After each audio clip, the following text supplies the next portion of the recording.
Okay, so we're back here now. I've pulled the rotor off.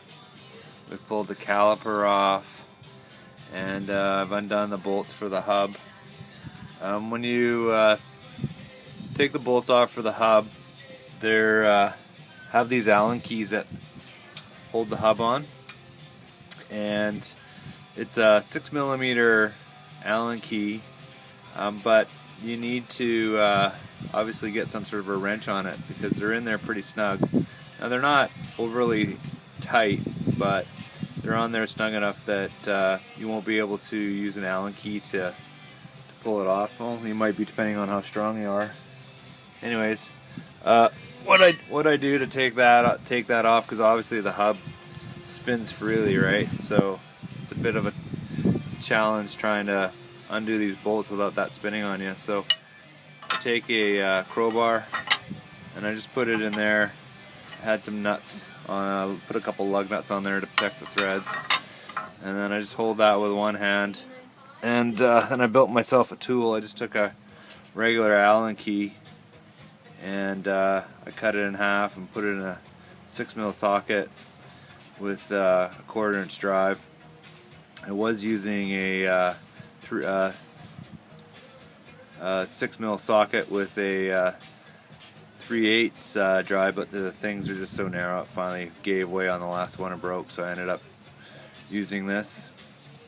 So yeah, you just you hold on to the crowbar and with one hand, and then turn this off with the other, and these Allen keys come off pretty easy. They're not in there that snug. So yeah, you have to build a tool or have an Allen key that's long enough to go beyond the hub here. Otherwise, these Allen keys are in there too tight to really kind of get anything on there. So we've got the Allen keys off. I've marked the hub to the axle so that I know where it goes on. There's an actual key on the inside of the hub that only lets you put it in one spot, but I just marked it just so that I'd have an approximation of where it's supposed to go. So this just slides off like that. That's the hub, and there's the axle. So on this axle, you'll see that there's a snap ring. There's a snap ring here that holds this axle in place, and you'll have to get a pair of snap ring pliers and to get that snap ring off. Once that snap ring comes off, then the axle will push back, and this whole unit will push back as one, and you'll be able to get to this ball joint. And the other thing I've done is I've taken the bolts off for the ball joint here. It's a bit tricky because you have to rotate the steering wheel back and forth to try and get these off. I find that this one here is the hardest to get off. So I start with the bolt here in the middle and the back. Where is it? Right.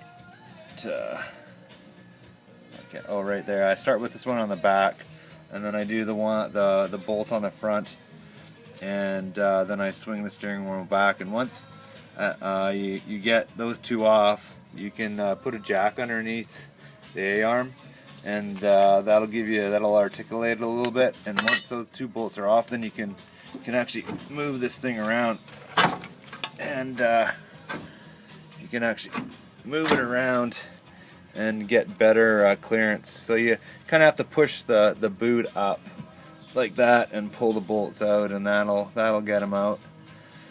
So once you get that off, you're good. I've also used a spring compressor just to keep the spring in the same spot. It's just that I don't think you really need to use that, but that's just me. I wanted to try that. I like to use that so that it keeps it from unloading on me. So the next thing I'm going to do is undo the ball joint itself. There's a cotter pin in there that's got to come out. I'll take the bolt off, and then what I'll do is I'll get a pickle fork or ball joint fork or whatever you call it, and you jam that in there with a hammer and separate the two, and we should be good. So I'll get on this and I'll show you the next step.